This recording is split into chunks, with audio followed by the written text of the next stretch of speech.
Hello friends, আপনারা সবাই কেমন আছেন? আশা করি ভালো আছেন। আজকে আমি পালং শাকের ঘন্ট রেসিপি আপনাদের সাথে শেয়ার করব।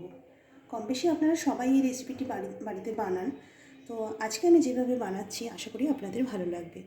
তো পালং শাকের ঘন্টের জন্য আমি যেটা নিয়ে নিয়েছি আপনাদেরকে একটু শেয়ার করে দিই।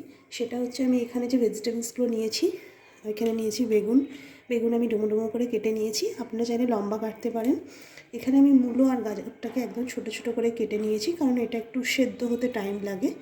আলু নিয়ে নিয়েছি, এখানে আমি একটাই আলু নিয়েছি। আলুটা আপনাদের অপশনাল নাও দিতে পারেন। কুমড়ো ডুমো করে কেটে নিয়েছি, আর শিম কেটে নিয়েছি। আর এখানে আছে ফোড়ন দেওয়ার জন্য আপনার কালো জিরে, শুকনো লঙ্কা, তেজপাতা আর বড়িটা কিন্তু পালং শাকের জন্য মাস্ট।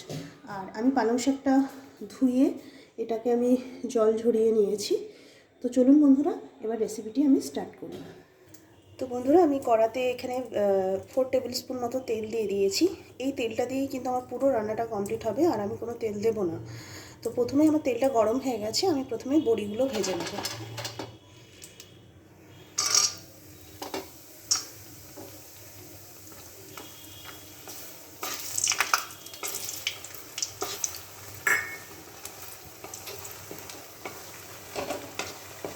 বড়িগুলো ভেজে আমি এগুলো তুলে নেব। খুব বেশি কড়া করে বড়িগুলো ভাজবো না। বড়িগুলো আমার ভাজা হয়ে গেছে, এবার এগুলোকে আমি তুলে নেব।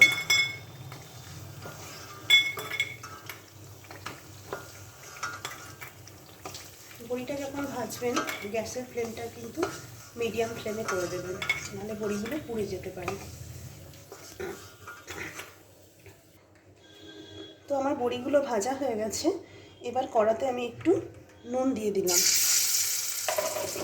এবার যে ভেজিটেবলসগুলো আমি ভাজবো সেগুলো কিন্তু স্টেপ বাই স্টেপ ভাজবো, কারণ যেহেতু বেগুনটা আমাদের একদমই ভাজার পরে আর বেশিক্ষণ সেদ্ধ করতে হয় না, সেই জন্য আমি বেগুনটাকে আগে ভেজে তুলে নেব।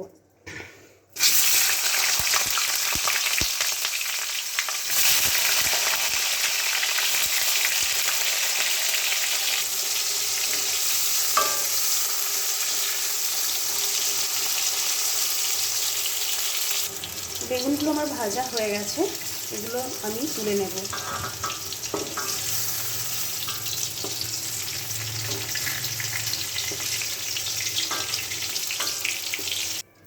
বেগুনটা ভেজে তুলে নেওয়ার পরে আমি কিন্তু এবার ফোড়নটা দিয়ে দেবো। ফোড়নটা দেওয়ার পরে আমি এক একটা সবজি স্টেপ বাই স্টেপ ভাজবো।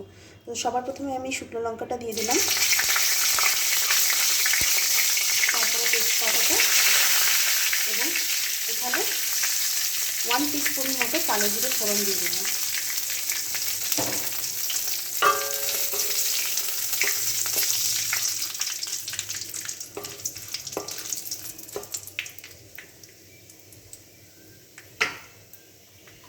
এরপরে বন্ধুরা দেখুন, এখানে যে সবজিগুলো আছে তার মধ্যে আমাদের আলুটা সেদ্ধ হতে বেশি সময় লাগে, এবং তারপরে গাজর মূলো।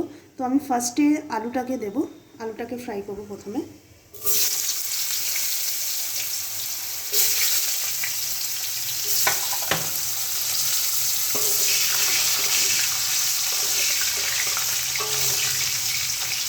আলুটাকে আমি 1 থেকে 1.5 মিনিট নেড়ে নেব।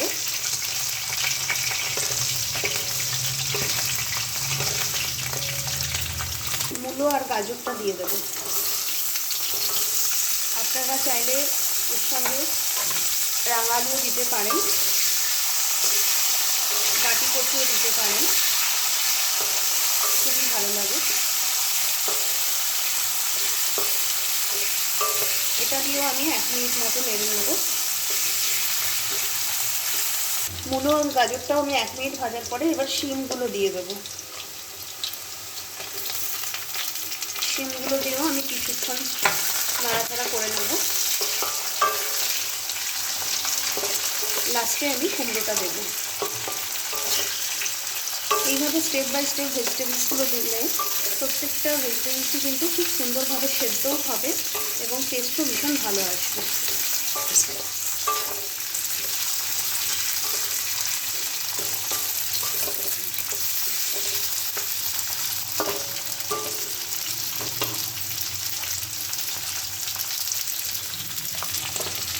এবার কুমড়োগুলো দিয়ে দিলাম।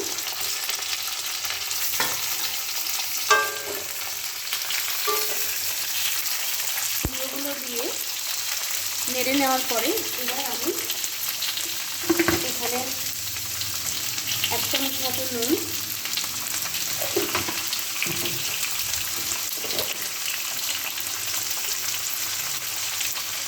1 টিস্পুন হলুদ গুঁড়ো আর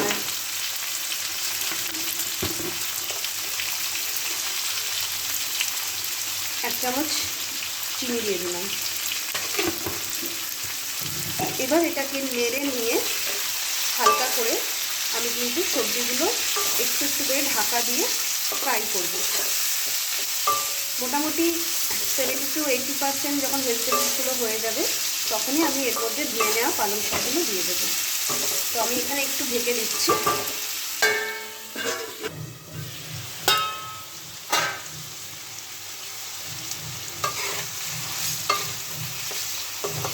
আমার ভেজিটেবলসগুলো কিন্তু 80% মতো ভাজতে ভাজতেই হয়ে গেছে। এবার আমি পালং শাকটা অ্যাড করে দেবো।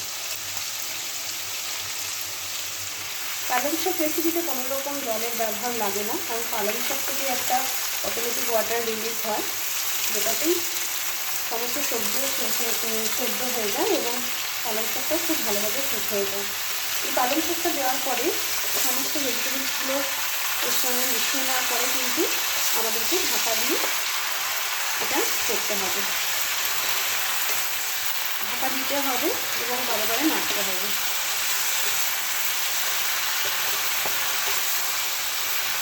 আমি কিন্তু অলরেডি নুন, হলুদ এবং মিষ্টি ব্যবহার করে নিয়েছি, মানে চিনি এখানে দিয়ে দিয়েছি। তো এই মুহূর্তে আমার আর কোনো রকম মশলা দেওয়ার দরকার নেই। পালং শাকের এই রেসিপিটি আমি পুরোরকমই নিরামিষভাবে করছি। আপনারা যদি এটাকে আমিষ করতে চান তখন ফোড়ন দেওয়ার পরে আপনারা রসুন ইউজ করতে পারেন।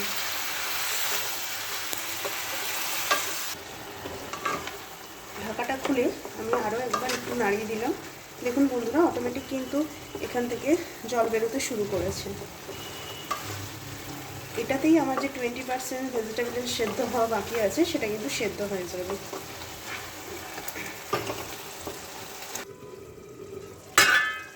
বন্ধুরা, এটা কিন্তু আমার একদম রেডি। এবার এর মধ্যে আমি বেগুনটা দিয়ে দেব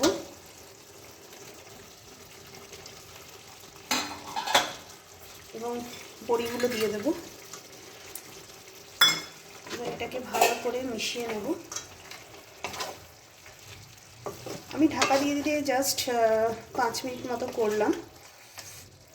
দেখুন আমার সব ভেজিটেবলসগুলোই কিন্তু প্রপার বয়েলড হয়ে গেছে। এবার জাস্ট এটাকে মিক্স আপ করে নুন, চিনিটা আপনারা আপনাদের স্বাদ অনুযায়ী অ্যাড করবেন। আমি যেটা প্রথমেই অ্যাড করেছিলাম সেটাই, এখন আর কিছু অ্যাড করছি না। এটাকে জাস্ট মিশিয়ে নিয়ে আমি জাস্ট 1 মিনিটের জন্য একবার ঢাকা দিয়ে দেবো। এটা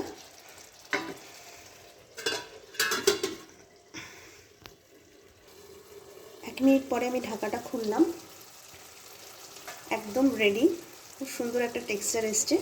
এবার আমি গ্যাসের ফ্লেমটাকে একদম অফ করে ওপর থেকে একটু ধনে পাতা দিয়ে দেব। এটা আপনারা স্কিপ করতে পারেন শীতের সময়, ওই জন্য আমি একটু ধনে পাতা দিলাম এবং একটু কাঁচা লঙ্কা দিলাম। এবার গ্যাসের ফ্লেমটা তো আমি অফ করে দিয়েছি। এটাকে আমি এইভাবেই 5 মিনিট ঢেকে রাখবো, তারপরে আপনাদেরকে আমি সার্ভ করব। তো বন্ধুরা, 5 মিনিট পরে আমি ঢাকাটা খুলছি। এবার আপনাদেরকে আমি সার্ভ করে দেখাবো। অবশ্যই বাড়িতে একবার এইভাবে পালং শাক বানিয়ে দেখুন, খুবই ভালো লাগবে। আর আমার রেসিপিগুলো যদি আপনাদের ভালো লাগে অবশ্যই আপনারা আমার চ্যানেলটিকে লাইক অ্যান্ড সাবস্ক্রাইব করে দেবেন। শেয়ার করতে কিন্তু ভুলবেন না। আবার নতুন নতুন রেসিপি নিয়ে আসবো মাম্পিস কিচেন থেকে। আজকের মতো টাটা, বাই বাই।